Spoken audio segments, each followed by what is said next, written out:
달빛이 창문을 타고 방 안으로 스며들었습니다. 윤혜란 여사는 잠을 이루지 못한 채 뒤척이고 있었습니다. 그녀의 머릿속에는 민호의 모습이 끊임없이 떠올랐습니다. 이런 생각을 해서는 안 되는데 여사는 한숨을 내쉬며 창가로 다가갔습니다. 마당에서는 민호가 달빛 아래서 장작을 패고 있었습니다. 나이는 자신보다 많았지만 청년처럼 단단한 어깨와 팔뚝이 달빛에 은은히 빛나고 있었습니다. 윤혜란 여사의 심장이 빠르게 뛰기 시작했습니다. 그녀는 자신도 모르게 가슴에 손을 얹고 눌렀습니다. 양반 여사가 천한 머슴을 마음에 품다니 결코 있어서는 안 될 일이었습니다. 그날 오후 여사와 민호의 손이 우연히 닿았습니다. 집신 만드는 법을 알려주던 민호의 거친 손끝이 여사의 부드러운 손등을 스쳤고 두 사람의 시선이 맞닿았습니다. 민호의 눈동자에는 쉽게 말로 표현할 수 없는 감정이 담겨 있었습니다. 그의 목소리는 낮고 조심스러웠습니다.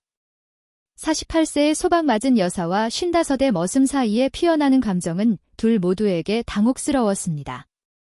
그러나 민호에게는 숨기고 있는 진실이 있었습니다. 그는 단순한 머슴이 아니었습니다. 과연 그의 정체는 무엇이었을까요? 그리고 여사를 소박한 서방이 어느 날 갑자기 돌아온다면? 여사는 방으로 돌아와 이불을 덮었지만 잠은 오지 않았습니다. 꿈속에서도 민호의 강인한 팔이 저고리를 헤치고 자신을 품는 장면이 떠올랐습니다. 이 이야기는 소박맞은 여사의 뜨거운 사랑과 복수, 그리고 오래도록 감춰졌던 비밀로 가득한 이야기입니다. 조선 한양 도성 북쪽 한명문가의 안채에서 울음소리가 터져나왔습니다. 48세의 윤혜란 여사가 눈물범벅이 된 얼굴로 무릎을 꿇고 있었습니다. 서방님, 30년을 함께한 정이 어찌 그리 쉽게 끊어질 수 있습니까? 첩을 들이시는 것도 모자라 이제 절 내쫓으시려 하시다니요. 상의원 장태호는 취기가 오른 채 19세의 첩 연지와 함께 서 있었습니다. 연지는 입술을 삐죽이며 여사를 내려다보고 있었습니다. 여봐라, 이 집 안주인은 이제부터 연지다. 저 여자는 더 이상 머물 자격이 없다. 그 말에 윤혜란 여사의 가슴이 무너져 내렸습니다. 비록 48세가 되었어도 그녀는 자신이 아직 여인의 매력을 지니고 있다고 믿고 있었습니다. 그럼 저는 친정으로 돌아가면 되겠습니까? 친정. 허허허, 장태호는 비웃으며 말했습니다. 너희 아버지가 반역자로 몰락한 지가 언젠데? 내가 인정은 있어서 오양 근처에 작은 초가집 하나 마련해뒀다. 거기서 여생을 보내거라. 다음 날 아침 윤혜란 여사는 작은 보따리 하나만 들고 집을 떠났습니다. 16세의 시집아 두 아들을 낳고 길렀건만 그들마저 아버지 편에 서서 어머니를 외면하고 말았습니다. 수레를 타고 며칠을 달려 오양 근처 깊은 산골에 도착했습니다. 집은 낡은 초가였고 마당은 잡초로 무성했습니다. 첫날 밤, 여사는 불조차 피우지 못한 채 차가운 방에서 뜬 눈으로 밤을 지새웠습니다. 평생 불 피우는 법이라곤 배워본 적이 없었기 때문이었습니다. 다음 날 아침, 배고픔을 참지 못한 여사는 용기를 내어 이웃집 문을 두드렸습니다. 무슨 일로 오셨어? 문이 열리고 70세쯤 되어 보이는 늙은 여인이 나타났습니다. 저기, 불을 좀 빌리러 왔습니다. 아이고, 새로 오신 양반 여사시구먼. 불만 빌려서 어찌 밥을 하실 것이요? 쌀은 있으신지요? 그것이 내가 도와드릴게요. 나는 정씨라 하오. 아들 민호가 있는데 그놈이 일손도 도와드릴 수 있을 거예요. 55이지만 아직 일꾼 노릇은 잘합니다. 그런데 여사는 어쩌다 이런 곳까지 오셨어? 30년을 함께한 서방이 19세 첩을 들이더니 날 내쫓았소. 아이고, 이런 세상에 그런 몹쓸 서방이 다 있단 말이요.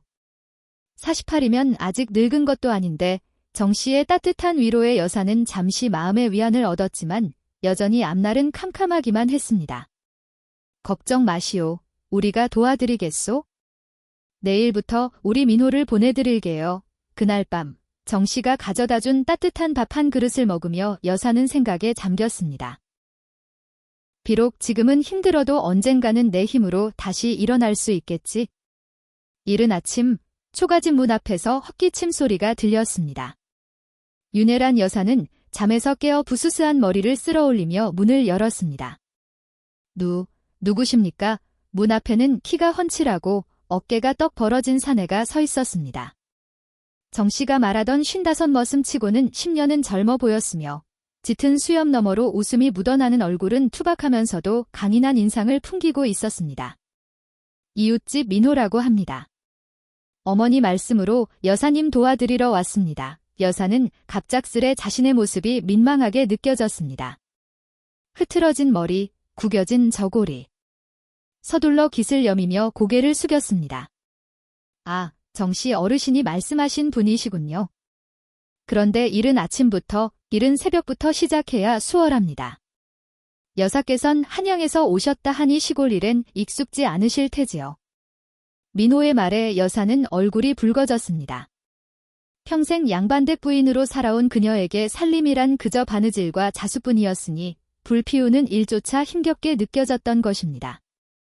그렇습니다. 도와주신다면 고맙겠네요. 민호는 씩 웃으며 마당 안으로 들어섰습니다. 그의 크고 단단한 체구는 좁은 마당을 가득 채우는 듯 했습니다. 우선 물부터 길어오겠습니다. 여사께선 아침상을 준비해 보시겠습니까? 아침상을 어떻게 하는지 모르는 여사의 어색한 표정에 민호는 웃으며 말했습니다. 아이고, 아무것도 모르시는구먼.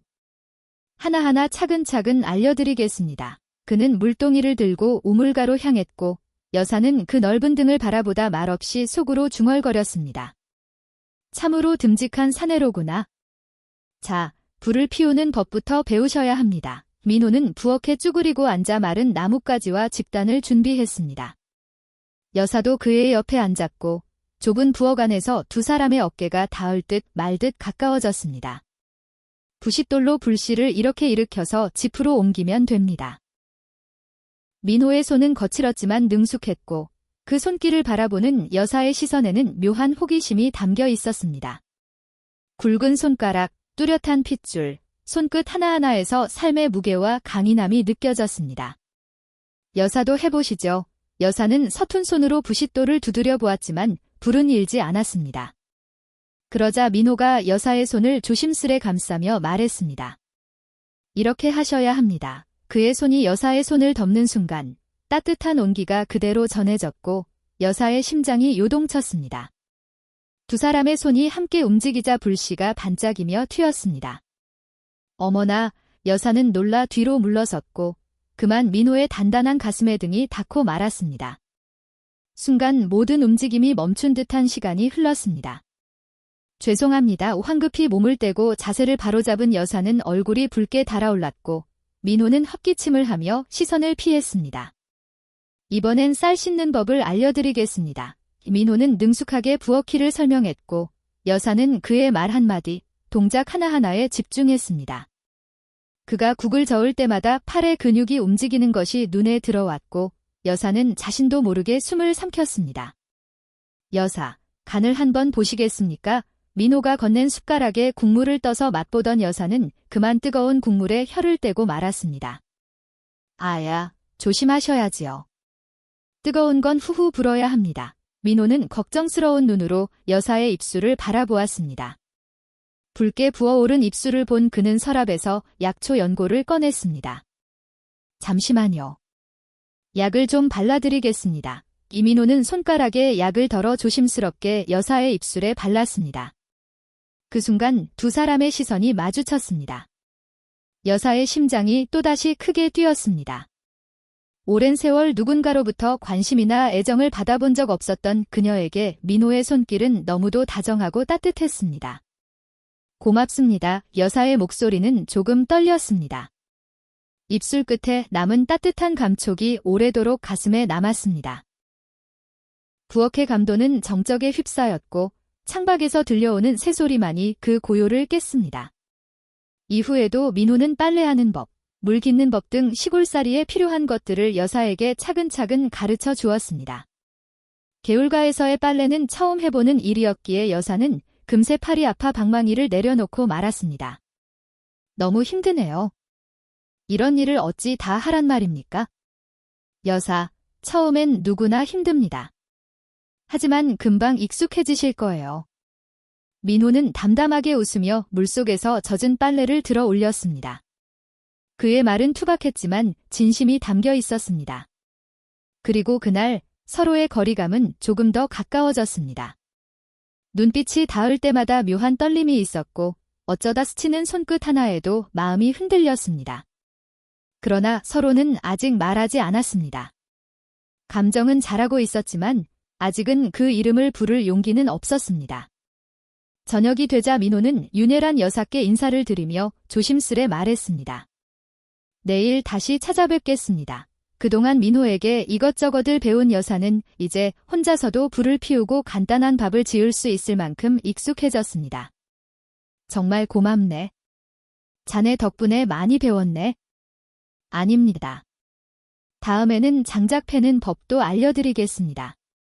여사께서 스스로 일어나셔야 하니까요. 민호의 말에 여사는 조용히 고개를 끄덕였습니다. 비록 하루였지만 그와 함께한 시간은 이상하리 많지 마음에 남았습니다. 특히 낮에 있었던 작은 사건들, 물에 젖은 옷차림, 민호의 당황스러운 시선, 그리고 그 순간의 침묵까지 마음속을 자꾸 맴돌았습니다. 내일 뵙겠습니다. 민호가 떠난 뒤 여사는 잠자리에 들며 그의 모습을 떠올렸습니다. 단단한 팔뚝, 넓은 어깨, 그리고 자신을 바라보던 깊고 진지한 눈빛. 30년을 함께한 서방에게서는 느껴보지 못했던 감정이 가슴 깊은 곳에서 조용히 피어오르고 있었습니다. 여사가 시골에 온 지 2달쯤 지난 어느 날, 민호는 마당에 집단을 한가득 가져와 펼쳐 놓았습니다. 오늘은 집신 만드는 법을 알려드리겠습니다. 여사께서 손재주가 좋으시니 금방 배우실 겁니다. 여사는 호기심 섞인 눈빛으로 집단을 바라보았습니다. 귀한 양반 여인으로 살아온 그녀에게 집신 만들기란 상상도 못할 일이었죠. 내가 과연 그런 걸 할 수 있겠나? 걱정 마십시오. 여사의 고운 손으로 만든 집신은 분명 더 정갈할 겁니다. 그 말에 여사는 살짝 웃음을 지었습니다. 그의 말 속에 담긴 진심이 가슴 한구석을 따뜻하게 데워 주었습니다. 자, 우선 짚을 가지런히 놓고 이렇게 천천히 꼬아 나가면 됩니다. 민호는 능숙하게 짚을 손질하기 시작했습니다. 그의 굵은 손가락이 섬세하게 움직이는 모습은 마치 오래된 장인의 손길처럼 안정감이 있었죠. 여사는 자연스레 그의 움직임에 시선을 빼앗겼습니다. 이제 여사께서 한번 해보시죠. 짚을 건네받은 여사는 어색하게 손을 움직였지만 짚은 자꾸 흩어졌습니다. 민호는 부드럽게 웃으며 조용히 여사의 뒤로 다가왔습니다. 제가 도와드리겠습니다. 그는 여사의 등 뒤에서 조심스레 팔을 뻗어 그녀의 손을 감싸 주었습니다.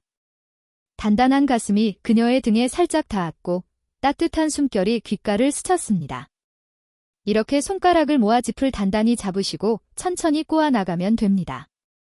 민호의 낮은 목소리와 함께 이어지는 설명에 여사의 심장이 조용히 두근거렸습니다. 그의 숨결이 가까이 느껴질수록 여사의 귓불이 달아오르는 듯 했습니다. 아, 이런 식으로 말이지. 여사의 목소리가 조금 떨렸습니다. 그의 체온이 등에 전해져 오고 손을 맞잡은 채 짚을 엮는 시간이 이상하게도 긴장되면서도 포근하게 느껴졌습니다. 여사께서는 금방 익히시는군요. 손재주가 참 좋으십니다. 김인호의 칭찬에 여사는 어색한 웃음을 지었지만 마음 한편이 이상하게 따뜻하고 설레었습니다. 두 사람의 거리는 그리 멀지 않았고 아무 말 없이 함께 움직이는 그 순간이 어느새 익숙해지고 있었죠. 날이 지나자 윤혜란 여사는 혼자서도 제법 반듯한 집신을 만들 수 있게 되었습니다. 민호는 그녀가 만든 집신을 유심히 살펴보더니 감탄하며 말했습니다. 와, 이렇게 금세 익히시다니요. 여사가 만드신 집신은 일반 집신보다 훨씬 정교합니다. 윤혜란 여사는 뿌듯한 마음에 조용히 미소 지었습니다. 하지만 그녀의 손은 어느새 짚의 상처로 거칠어져 있었고 물집이 잡혀 피가 맺힌 자리까지 있었습니다. 여사, 손이. 민호는 걱정스러운 눈빛으로 여사의 손을 조심스레 잡았습니다. 그 따뜻한 손길에 여사의 가슴이 잠시 두근거렸습니다. 괜찮네. 이 정도야. 아닙니다. 이렇게 손이 다치면 앞으로 일하기 어려워집니다. 잠시만요. 연고를 발라드릴게요. 그는 조심스럽게 작은 종지를 꺼내 들고 여사의 손에 약을 발랐습니다. 굳은 살과 상처를 따라 민호의 손끝이 부드럽게 움직였고 여사의 얼굴엔 열기가 번졌습니다. 이 연고는 어머니께서 직접 만드신 겁니다. 상처엔 꽤 효과가 있지요. 그의 손길이 조심스레 상처를 따라 움직일 때마다 여사는 마음속 깊은 곳에서부터 묘한 감정을 느꼈습니다. 설렘과 동시에 이상한 평온함이 밀려왔습니다. 손이 많이 아프셨을 텐데 처음 해보는 일이니 더 그러하셨겠죠? 그래도 괜찮네. 이렇게라도 내 힘으로 살아가야 하니까. 여사의 결연한 눈빛에 민호는 존경과 감탄이 섞인 눈빛을 보냈습니다. 귀하게 자란 양반 여인이 스스로 삶을 꾸려나가려는 그 모습이 민호의 가슴을 깊이 울렸습니다. 며칠 후 여사는 조심스레 집신 10켤레를 보따리에 담았습니다. 오늘은 이 집신들을 장에 가져가 보려네. 민호는 곧장 보따리를 챙겨들며 도왔습니다. 제가 함께 가겠습니다. 첫장이시라 혼자 다니시기 어려울 겁니다. 고맙네. 두 사람은 나란히 시장으로 향했습니다. 가는 길에 팔이 스치고 손이 맞닿을 때마다 여사의 가슴은 은근한 떨림으로 가득 찼습니다. 시장에 도착하자 민호는 사람들이 가장 많이 오가는 자리를 골라 여사의 자리를 마련해 주었습니다. 여기서 잠시 기다리세요. 장사꾼 친구를 불러오겠습니다. 민호가 자리를 비우자 여사는 조심스레 집신을 펼쳐 놓았습니다. 양반댁 여사가 시장 한켠에 앉아 물건을 파는 일은 살아오며 한 번도 상상해 본 적 없는 일이었습니다. 어머, 이 집신 참 곱게 만들었네. 지나가던 안하기 집신을 들여다보며 감탄했습니다. 여사는 민망한 듯 미소 지으며 말했습니다. 처음 만든 것이라 조금 서툴지만 서툴다뇨. 이렇게 정갈하게 만든 집신은 처음 봐요. 얼마인가요? 여사는 당황했습니다. 값을 매겨본 적이 없었기 때문입니다. 바로 그때 민호가 돌아왔습니다. 이 집신은 정성을 들여 특별히 만든 것이라 3푼입니다. 3푼이라니 비싸네. 하지만 이 정도면 그 값이 충분해요. 2켤레 주시구려. 처음으로 집신이 팔리자 여사는 믿기지 않는 듯 눈을 크게 떴습니다. 그날 그녀는 준비한 모든 집신을 다 팔 수 있었습니다. 주머니 안에서 동전이 짤랑이는 소리가 마치 인생이 바뀌는 소리처럼 들렸습니다. 자네 덕에 다 팔았네. 정말 고맙네. 내 손으로 처음 번 돈이야. 아닙니다. 여사가 직접 만든 결과입니다.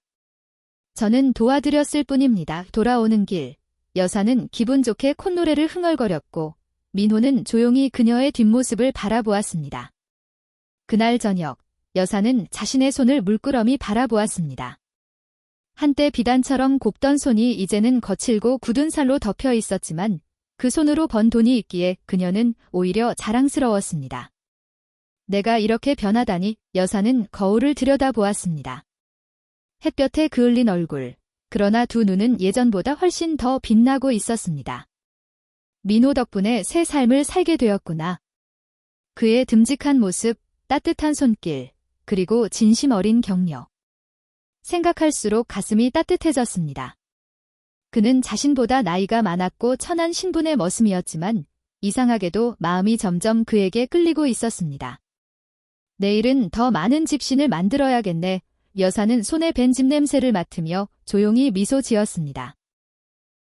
석 달이 더 흘러 윤혜란 여사가 만든 집신은 온 고을에 소문이 퍼졌습니다. 특히 형편이 나은 안악들 사이에선 윤혜란 여사의 집신이 발에 착 감기고 오래 신어도 편하다는 입소문이 자자했습니다. 덕분에 여사는 제법 넉넉한 돈을 모을 수 있었습니다. 초가집은 단청을 입힌 기와집으로 바뀌었고 하인도 한 사람 들였으며 마당에는 꽃이 피고 봄 기운이 완연했습니다. 그날 오후 여사는 마당에서 짚을 다듬고 있었습니다. 햇살이 얼굴을 비추며 따스한 기운을 건네주고 있었습니다. 그때 대문 밖에서 기침 소리가 들렸습니다. 누구신지요? 고개를 든 여사의 시야에 들어온 이는 뜻밖에도 한때 자신을 내쫓았던 서방 장태호였습니다. 그의 모습은 예전과 달리 초라했습니다. 낡은 비단 옷에 피곤한 얼굴, 과거의 위험은 어디에도 없었습니다. 부인, 오랜만이요. 여사는 놀라 자리에서 일어섰습니다. 잠시 시간이 멈춘 듯 말문이 막혔습니다.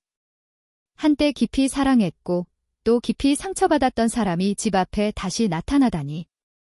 서방님, 어쩐 일로 들어가도 되겠어. 여사는 말없이 고개를 끄덕였습니다. 장태호는 조심스럽게 마당 안으로 들어섰습니다. 그의 눈빛은 예전과 달리 비굴하고 힘이 없었습니다. 부인의 소문이 자자하더군. 집신으로 큰 부자가 되었다고. 그런 이야기가 한양까지 퍼졌나 보군요. 여사의 말은 차가웠고 그 눈빛은 예전과는 달라져 있었습니다. 그때 안채에서 민호가 나왔습니다. 그는 장태호를 보고 눈을 크게 떴고 곧 얼굴이 굳어졌습니다. 여사의 지난 날을 모두 알고 있는 민호는 본능적으로 경계심을 가졌습니다. 여사, 손님이 오셨군요. 그래, 이분은 내 전 서방이시네. 민호는 입을 다물고 조용히 뒤를 따랐습니다. 세 사람은 방 안으로 들어섰고 하인이 가져다 준 차를 나눠 마셨습니다. 그 기생 연지가 내 재산을 다 가져가고 도망쳤어. 집도 날렸고 상의원 참봉 자리도 잃었지? 여사는 표정 하나 없이 조용히 그의 말을 들었습니다. 민호는 구석에 앉아 팔짱을 낀 채 말없이 지켜보고 있었습니다. 그래서 저를 다시 찾아오신 겁니까? 부인, 솔직히 말하자면 내가 어리석었습니다. 당신 같은 아내를 버린 것이 얼마나 큰 잘못이었는지 이제야 깨달았어. 그의 눈에 눈물이 맺혔습니다. 그 말이 진심인지 연기인지는 쉽게 알 수 없었지만 그 모습은 이전과는 분명 달라져 있었습니다. 이제 와서 후회도 늦었지만 부인, 우리 다시 시작할 수 없겠어. 여사의 눈빛이 잠시 흔들렸습니다. 30년을 함께했던 사람이었고 한때는 누구보다 가까웠던 사람이었습니다. 그가 다시 찾아왔다는 사실만으로도 마음 한편이 요동쳤습니다. 서방님, 부인, 제발 내가 당신을 얼마나 그리워했는지 모르실 거예요. 매일 밤 꿈속에서도 당신을 불렀어. 그가 여사의 손을 잡으려 하자 민호가 조용히 다가와 주전자를 들어 차를 따랐습니다. 장태호의 손은 공중에서 머뭇거리다 멈췄습니다. 더 드시겠습니까? 민호의 낮고 차분한 말투에 장태호는 어색하게 웃었습니다. 여사는 잠시 침묵에 잠겼다가 조용히 입을 열었습니다. 서방님, 너무 갑작스러운 말씀에 당황스럽습니다. 시간을 조금 주시겠습니까? 물론이요. 내가 무리한 부탁을 드린 거요? 생각해보고 다시 말씀해 주시오. 그는 자리에서 일어나 정중히 인사를 하고 방을 나섰습니다. 남겨진 여사는 한동안 말없이 앉아 있었습니다. 여사, 설마 그 사람을 다시 받아들이실 생각은 아니시겠죠? 민호의 조심스러운 물음에 여사는 깊은 한숨을 내쉬었습니다. 모르겠네. 30년을 함께한 사람이니 쉽게 끊어내긴 어렵지. 민호의 얼굴에 슬픔이 드리워졌습니다. 그는 이미 여사를 사랑하게 되었지만 감히 그 마음을 드러내지는 못했습니다. 하지만 여사를 그렇게까지 아프게 했던 사람입니다. 정말로 뉘우치고 온 걸까요? 여사는 묵묵히 고개를 숙였습니다. 혼란스러운 감정이 가슴속을 파도처럼 밀려들고 있었습니다. 그날 밤, 윤혜란 여사는 잠들기 전 거울 앞에 앉아 자신의 얼굴을 바라보았습니다. 햇볕에 살짝 그을린 얼굴에는 건강한 혈색이 돌고 있었고 눈빛은 한층 단단해져 있었습니다. 하루하루를 스스로 읽어낸 흔적이 그녀의 얼굴에 고스란히 묻어 있었습니다. 내가 다시 그의 곁으로 돌아가야 할까? 여사는 거울 속 자신을 찬찬히 살폈습니다. 48세 나이였지만 여전히 여인의 매력을 간직한 모습이었습니다. 풍성한 가슴선, 날씬해진 허리, 그리고 일로 단단해진 팔뚝. 예전보다 오히려 더 건강하고 강인한 기운이 느껴졌습니다. 서방님이 나를 다시 여자로 본다는 건가? 그녀의 마음 한켠에 잠들어 있던 자존심이 다시 피어나고 있었습니다. 한때 늙었다며 외면했던 그가 이제 와 다시 찾아와 손을 내민다는 것. 그것이 여사에게는 기묘한 만족감과 혼란을 동시에 안겨주고 있었습니다. 그러나 그 순간 떠오른 또 한 사람의 얼굴. 항상 묵묵히 곁을 지켜준 민호. 지친 손을 조심스레 감싸주던 굵은 손, 따뜻한 눈빛, 말없이 전해오던 진심. 민호는 나를 어떻게 생각하고 있는 걸까? 여사는 생각에 잠긴 채 조용히 입술을 깨물었습니다. 다음 날 아침, 장태호가 다시 집을 찾았습니다.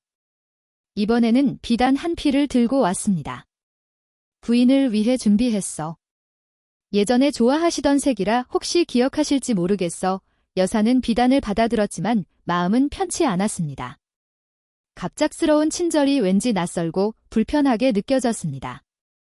그때 마당 안으로 민호가 들어섰습니다. 그는 장태호를 보자 눈빛을 단단히 굳혔습니다. 여사, 오늘 장에 나가실 준비는 다 되셨습니까? 아, 곧 준비하겠네. 두 남자 사이엔 한 줄기 냉기가 흘렀습니다. 장태호는 민호를 향해 눈썹을 찌푸리며 말했습니다. 이 사람은 누구요? 민호라 하오. 이곳에 와서 내가 새롭게 살아갈 수 있도록 많은 것을 가르쳐준 고마운 사람이에요. 뭐입니까? 여사께서 이런 사람과 가까이 지내다니. 그 말에 여사의 눈빛이 차가워졌습니다. 민호는 단순한 머슴이 아닙니다. 지금 내가 가장 신뢰하고 의지하는 친구 같은 사람이지요. 친구라는 말에 민호의 눈빛이 흔들렸습니다.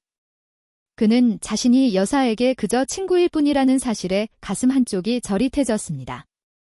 부인, 잠시 따로 이야기 나눌 수 있겠어. 장태호는 조심스레 여사의 손을 잡았습니다. 그 손길에 여사는 잠시 과거의 기억이 떠올랐습니다. 언젠가는 따뜻했던 손길, 언젠가는 믿었던 사람. 그 모습을 지켜보던 민호는 주먹을 꽉 쥐었습니다. 질투와 불안이 가슴 깊이 밀려왔습니다. 여사, 이러다 장이 늦겠습니다. 김민호의 말에 여사는 살며시 손을 뺐습니다. 장태호는 못마땅한 얼굴로 물러났습니다. 서방님, 오늘은 이만 보내드리겠습니다. 장에 다녀와야 해서요. 알겠어. 내일 다시 찾아오겠어. 장터로 향하는 길, 두 사람 사이에는 묘한 침묵이 흘렀습니다. 길을 걷던 민호가 조용히 물었습니다. 여사, 정말로 그분을 다시 받아들일 생각이신가요? 그의 목소리엔 슬픔이 배어 있었습니다. 여사는 긴 숨을 내쉬며 고개를 숙였습니다. 모르겠네. 마음이 흔들리는 건 사실이야. 30년을 함께했던 정이 쉽게 지워지지 않네. 민호는 말없이 고개를 끄덕였고 더는 아무 말도 하지 않았습니다. 며칠이 흘렀습니다. 장태호는 날마다 윤혜란 여사의 집을 찾아왔습니다. 매번 작은 선물 하나씩을 들고 오며 그녀의 마음을 돌리려 했습니다. 여사의 마음도 조금씩 흔들리기 시작했습니다. 오랜 세월 함께했던 정이 그리 쉽게 사라지지는 않았던 것입니다. 그 모습을 지켜보는 민호의 마음은 속이 타들어가는 듯 했습니다. 그날 저녁, 민호는 어머니 정씨와 마당에서 속을 터놓았습니다. 어머니, 이대로 두면 여사께서 그 장태호한테 다시 마음을 주실지도 모릅니다.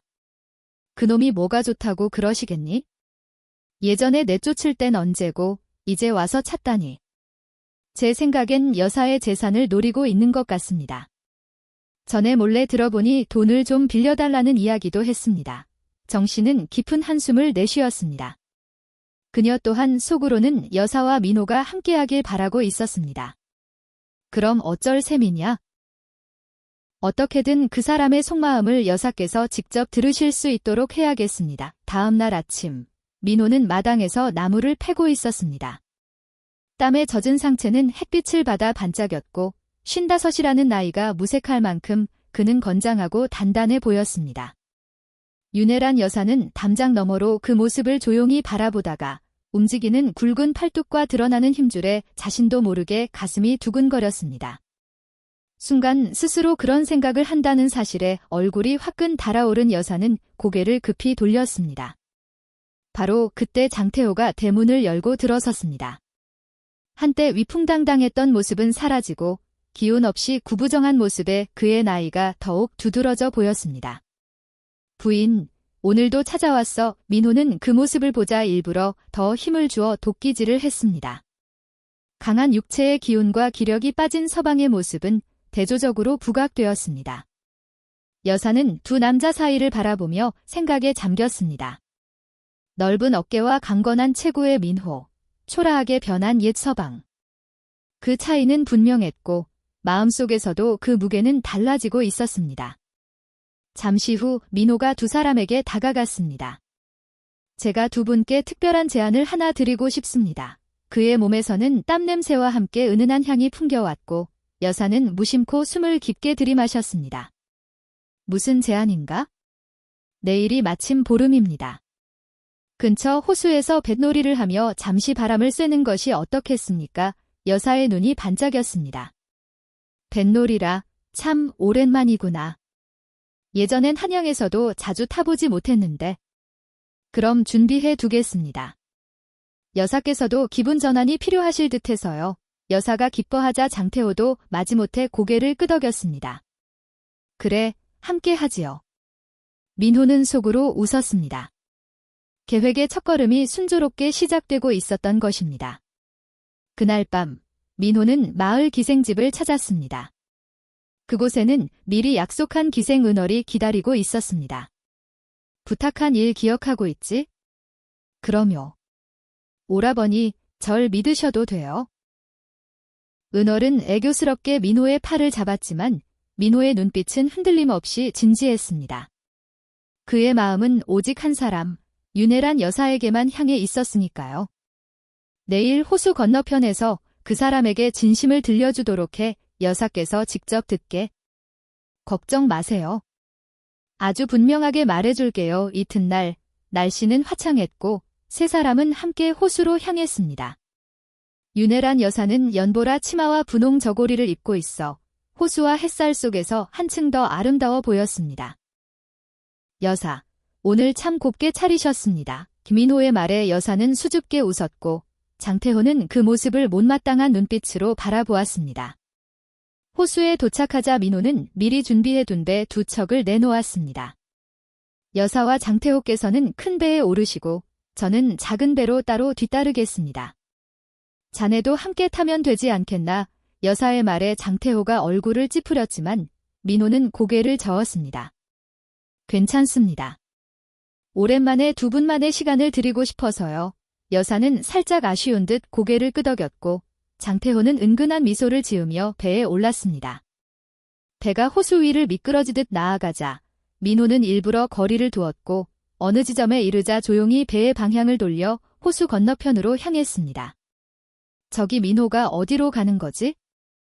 신경 쓰지 마시오. 지금은 우리 둘만의 시간이니까. 장태호는 여사의 손을 살며시 잡으려 했지만 여사는 그 손길을 피해 시선을 돌렸습니다.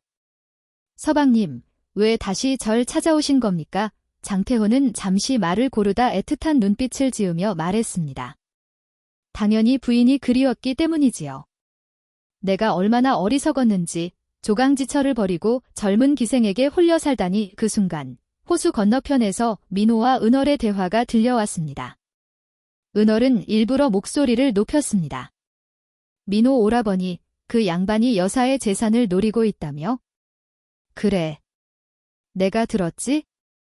돈을 빌려 도망칠 계획이라고. 그 마른 바람을 타고 호수 위를 건너왔고 여사의 얼굴이 급격히 굳어졌습니다. 서방님, 이게 무슨 말씀이십니까? 여사, 그건 전혀 사실이 아닙니다. 장태호는 당황해 말문이 막혔고 얼굴에는 식은땀이 맺혔습니다.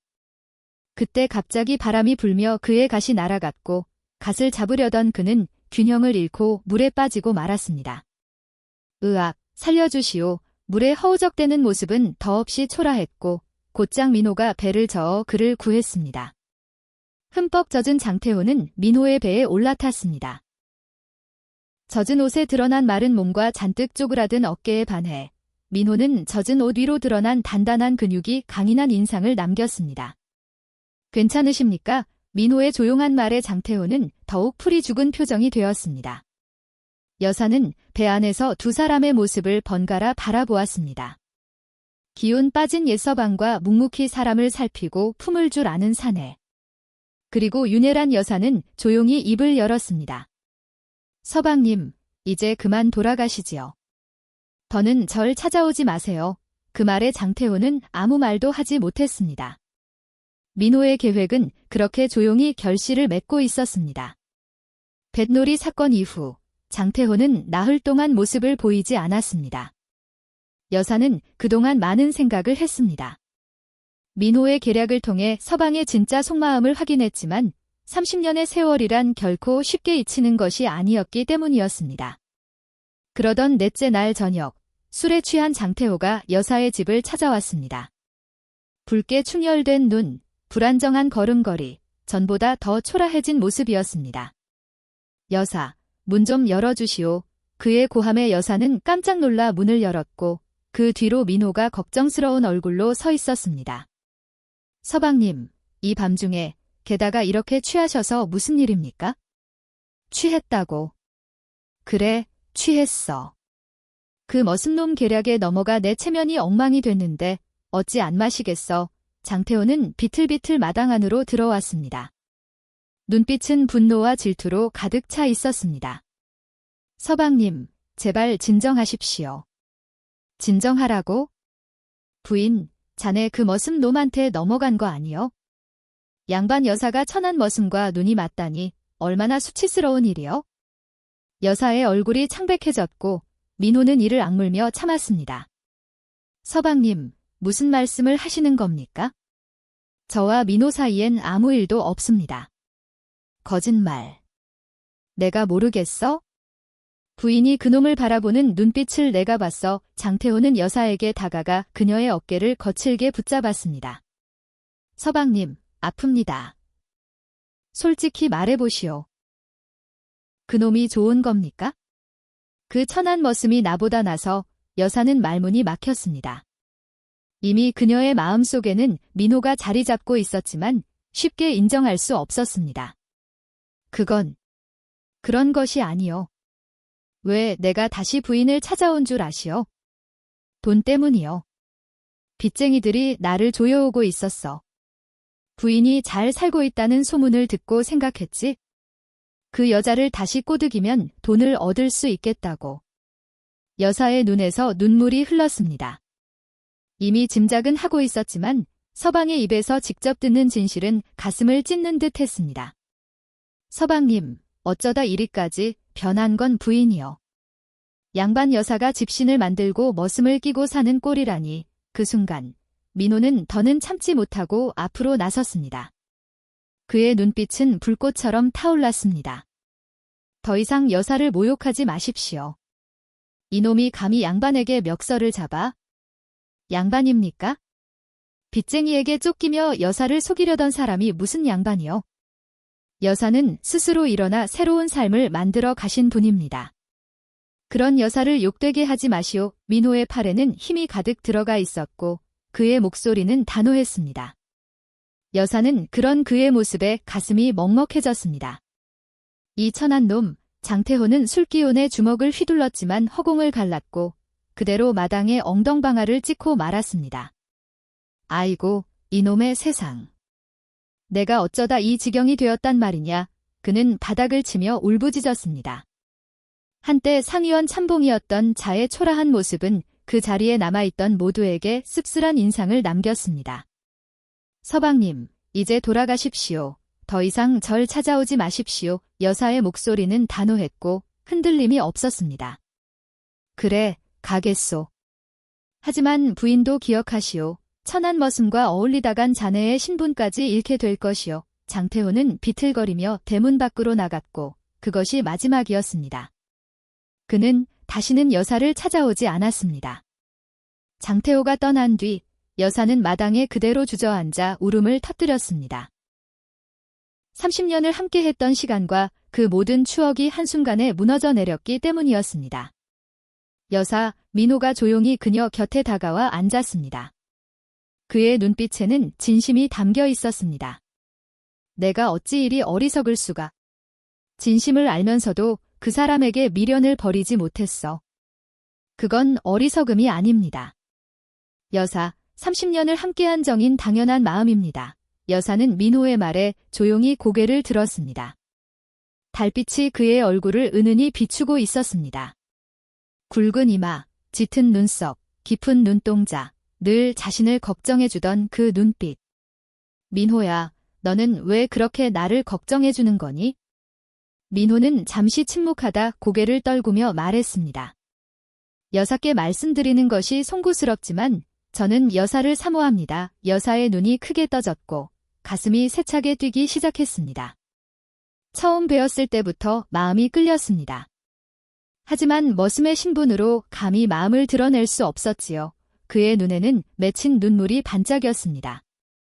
여사는 고귀하시고 강하십니다. 힘겨운 시련 속에서도 굴하지 않고 일어나셨지요. 그런 여사의 모습에 저는 날이 갈수록 더 깊이 빠져들었습니다. 여사의 눈에도 눈물이 고였습니다. 그의 고백 한마디 한마디가 진심으로 다가왔습니다. 저는 비록 머슴이지만 여사를 진심으로 아끼고 사랑합니다. 여사의 행복을 위해서라면 뭐든지 하겠습니다. 민호야, 여사는 조용히 그의 손을 잡았습니다.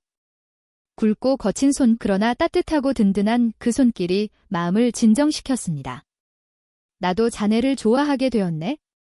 하지만 신분의 차이라는 것이 겨사, 그건 이제 중요하지 않습니다. 여사께서는 이미 자신의 힘으로 새로운 삶을 만들어내셨습니다. 과거의 신분에 더는 얽매일 이유가 없습니다. 그 말은 여사의 마음에 깊이 스며들었습니다. 그녀는 천천히 고개를 끄덕였습니다. 그래, 자네 말이 맞네. 이제 더는 양반이니 천민이니 따질 이유가 없지. 서로를 아끼는 마음, 그것이면 충분해. 달빛 아래 두 사람의 시선이 부드럽게 얽혔습니다. 여사는 민호의 어깨에 조용히 머리를 기대었습니다.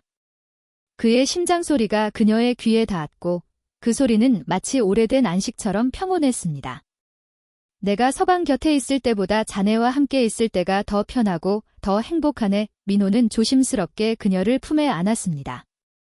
여사, 이제부터는 제가 평생 곁에서 지켜드리겠습니다. 달빛 아래 두 사람의 그림자가 하나로 겹쳐졌습니다.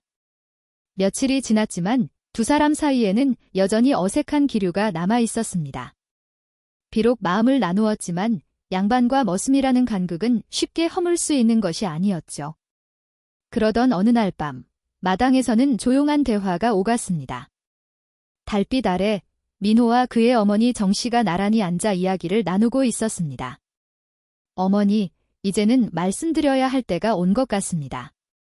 저와 여사가 서로의 마음을 확인했으니 그래, 때가 되었구나. 하지만 그 비밀을 마저 드러내는 게 너의 마음을 가볍게 해줄까? 여사께서는 진실을 아실 권리가 있어요. 더 이상 여사 앞에서 거짓된 모습을 보이고 싶지 않습니다. 그 대화는 조용했지만 담장 너머로 흘러나갔습니다. 마침 여사는 잠이 오지 않아 정원을 거닐다 무심코 그 목소리를 듣게 되었습니다. 비밀. 민호에게 무슨 비밀이 있는 걸까? 여사는 담장 가까이 다가가 귀를 기울였습니다. 내일 여사께 전부 말씀드리겠습니다. 이제는 숨길 수 없습니다. 그래, 아들아, 위험할 수도 있지만 진심으로 사랑한다면 진실을 전해야겠지. 여사는 더는 듣지 않고 조용히 방으로 돌아갔습니다. 하지만 민호의 비밀이라는 말이 머릿속에서 떠나질 않았습니다. 그날 밤, 여사는 한숨도 이루지 못한 채 침상에 누워 있었습니다. 그의 정체가 무엇인지, 왜 위험할 수 있다는 것인지, 가슴은 불안과 설렘으로 가득 차 있었습니다. 다음 날 아침, 민호는 조용히 윤혜란 여사를 찾아와 말했습니다. 여사, 오늘 꼭 드려야 할 말씀이 있습니다. 부디 저녁에 어머니 댁으로 와주시겠습니까? 여사는 순간 불안한 예감에 사로잡혔습니다. 그가 혹시 이미 혼인한 사람은 아닐까? 혹은 무슨 죄를 짓고 도망쳐온 것은 아닐까? 그날 하루 종일 마음은 어수선하기만 했습니다. 저녁이 되자 여사는 조심스럽게 정씨의 집을 찾았습니다. 문 앞에 서자 심장이 쿵쾅거렸고 손끝이 떨렸습니다. 들어오세요. 여사 정씨가 문을 열어주었고 여사는 조용히 방 안으로 들어섰습니다. 그곳엔 깔끔한 차림의 민호가 앉아 있었습니다. 이상하게도 그날따라 그의 모습은 더 이상 머슴이 아닌 양반 도련님 같아 보였습니다. 여사, 자리에 앉아 주십시오. 오늘은 제 모든 것을 말씀드리겠습니다. 여사는 말없이 자리에 앉았고 가슴은 떨림으로 가득했습니다. 사실 저는 머슴이 아닙니다. 그 말에 여사의 눈이 크게 떠졌습니다. 그럼 자네의 진짜 정체는? 제 이름은 박유진입니다. 평안도 감사였던 박재현 대감의 아들이지요. 여사는 말문을 잃었습니다. 그 이름은 과거 궁중에서도 이름을 떨쳤던 고위 관직자였습니다. 전왕 시절에는 권세가 막강했으나 현왕이 즉위하며 영모에 연루돼 유배당했던 인물이죠. 하지만 자네는 어떻게 살아남았소? 아버지께서 유배되실 당시에 저도 함께 죽을 위기였죠. 어머니의 기지로 가까스로 목숨을 건졌습니다. 그때 옆에 있던 정씨가 나지막이 말을 이었습니다. 전 사실 민호의 친어머니가 아닙니다. 원래는 도련님의 유모였지요. 도련님을 숨기기 위해 제 아들인 것처럼 꾸미고 이 마을까지 피신한 것입니다. 여사의 입에서 탄식이 흘러나왔습니다. 그래서였던 것입니다. 말투, 몸가짐, 눈빛 하나까지도 늘 어디선가 본 듯한 그 기품이. 그럼 55이라는 나이도 실제 나이는 48입니다. 여사와 동갑이지요. 도망치기 위해 나이를 속였을 뿐입니다. 여사는 놀라움과 혼란이 뒤섞인 얼굴로 그를 바라보았습니다. 건장한 체구, 굵은 팔뚝, 단단한 몸 어쩐지 머슴이라기엔 너무도 많은 것이 다르다 생각했더랬습니다. 그런 집안의 자제가 어찌 이 먼 시골에서 머슴 행세를 신분을 드러냈다간 위험했기 때문입니다. 지금도 제 존재를 기억하는 이들이 있을 수 있지요. 그제야 여사는 모든 퍼즐이 맞춰지는 기분이었습니다. 민호, 아니 박유진. 그는 본디부터 달랐던 사람이었습니다. 그런데 왜 이제야 말하는 것이요? 여사를 더는 속이고 싶지 않았습니다. 여사께서 저를 진심으로 받아주신다면 저도 제 모습으로 여사 곁에 있고 싶었습니다. 여사의 눈에 눈물이 고였습니다. 그의 진심이 고스란히 가슴에 박혀왔습니다. 전왕께서 바뀌시며 아버지의 누명도 곧 풀릴 듯합니다. 곧 사면을 받고 돌아오실 수 있을 겁니다. 옆에서 듣고 있던 유모 정씨도 조용히 눈물을 훔쳤습니다. 오랜 세월 품어온 비밀이 마침내 풀리는 순간이었습니다. 그럼 자네는 다시 양반의 자리에 오르게 되는 것이요. 여사의 목소리가 떨렸습니다. 그가 다시 양반이 된다면 자신 같은 소박맞은 여인은 그의 곁에 설 자격이 있을까? 불안이 밀려왔습니다. 네오, 하지만 그건 여사와 함께하고 싶기 때문입니다. 박유진은 조심스럽게 여사의 손을 잡았습니다. 그의 손길은 예전처럼 따뜻했습니다. 저는 양반이 되어 여사께 당당히 청혼드리고 싶습니다. 이제 더는 머슴과 양반이 아니라 서로를 있는 그대로 마주한 사이로 여사의 얼굴에 붉은 기운이 번졌습니다. 심장은 더욱 빠르게 뛰었습니다. 하지만 나는 소박맞은 여인인데, 그래? 도 괜찮겠소? 그건 여사의 잘못이 아니지요. 그 모든 시련 속에서도 스스로의 힘으로 삶을 이루신 여사. 그 모습이 저를 더욱 존경하게 만들었고 사랑하게 만들었습니다. 참지 못한 여사는 그의 품에 안겼습니다. 단단한 가슴에 얼굴을 묻자 이상하리만큼 마음이 놓였습니다. 내 진짜 모습을 아시고도 여전히 받아주시겠습니까? 박유진의 조용한 물음에 여사는 고개를 들었습니다. 그의 깊고 진실된 눈동자 안에서 따뜻한 온기가 전해졌습니다. 머슴이든 양반이든 자네는 자네일 뿐이요. 내 마음은 변하지 않소. 그의 눈에도 눈물이 맺혔고 그는 그녀를 더욱 끌어안았습니다. 이제 나를 여사라 부르지 마시오. 부인이라 불러주시오. 박유진은 미소를 머금고 조용히 속삭였습니다.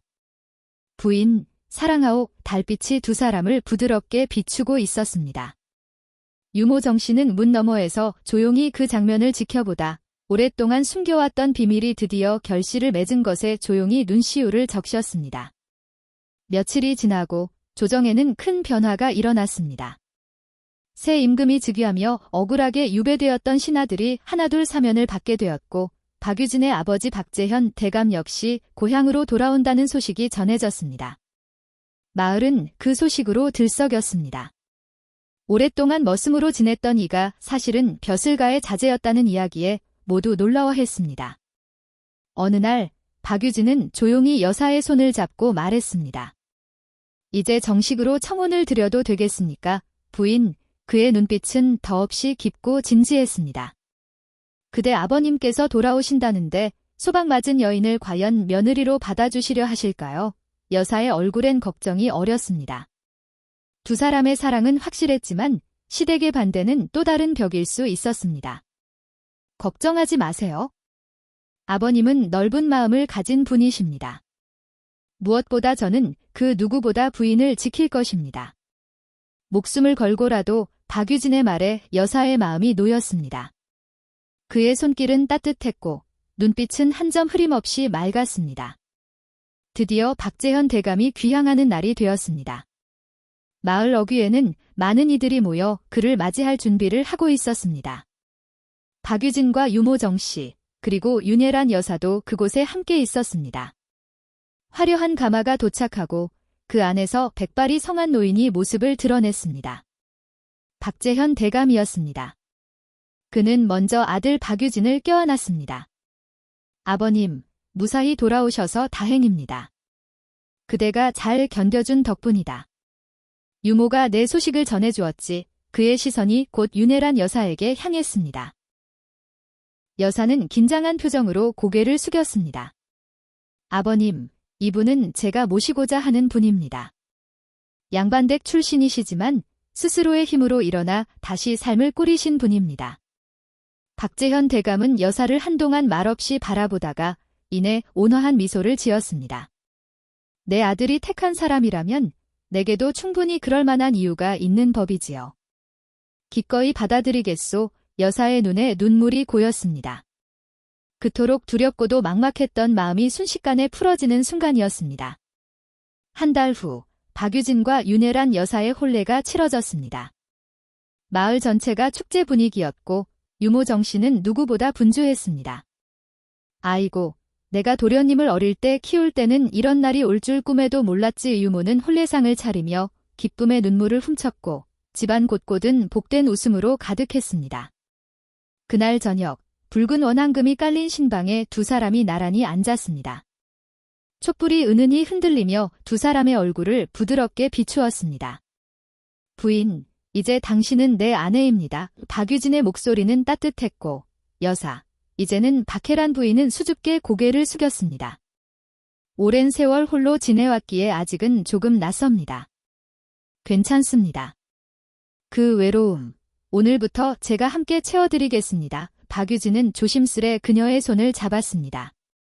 그 따뜻한 손길에 그녀의 떨림은 점차 가라앉았습니다.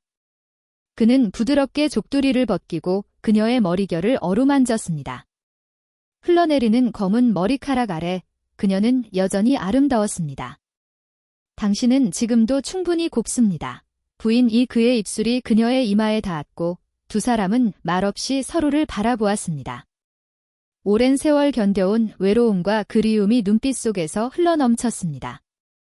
촛불 아래 두 사람은 서로를 감싸 안았습니다. 그날 밤은 많은 말을 하지 않아도 충분했습니다. 마음이 먼저 하나 되었던 그들은 조용히 몸을 기댄 채 긴 시간을 함께 품었습니다. 그로부터 1년이 지났습니다. 박유진과 박혜란 부인은 평안도에 집을 마련하고 조용하고 단란한 삶을 살아가고 있었습니다. 부인의 집신 장사는 여전히 번창하여 전국 각지에서 주문이 밀려들었습니다.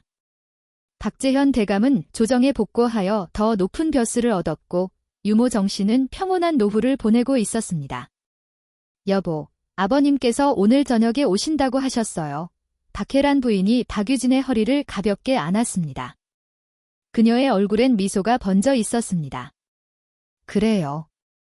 그럼 좋은 음식을 준비해야겠군요. 박유진은 부드럽게 그녀의 이마에 입맞춤을 했고 손은 자연스레 그녀의 배 위로 옮겨졌습니다. 이제 그녀의 배는 살짝 부풀어 있었습니다. 우리 아이가 아버님을 뵙게 되는군요. 네, 아버님께서 손주를 얼마나 기다리셨는지 몰라요. 두 사람은 눈을 마주보며 웃었습니다. 한때 소박맞고 모든 것을 잃었던 여인은 이제 누구보다 큰 사랑과 가정을 얻은 여인이 되어 있었습니다. 여보, 내가 이렇게까지 행복해질 줄은 몰랐어요. 그건 전부 당신 덕입니다. 상처를 견디고 스스로 일어나준 당신이 아니었다면 우리는 만나지도 못했을 겁니다. 박유진은 그녀를 꼭 안았습니다. 그들의 사랑은 시간과 세월을 지나 더욱 깊어졌고 더 단단해졌습니다. 저녁 햇살이 두 사람을 부드럽게 감쌌습니다. 소방 맞은 여사와 머슴 행세를 하던 양반의 운명적인 만남, 그리고 그들이 함께 만들어낸 사랑의 결실. 이것이 바로 민호의 계략이 만들어낸 가장 아름다운 결말이었습니다.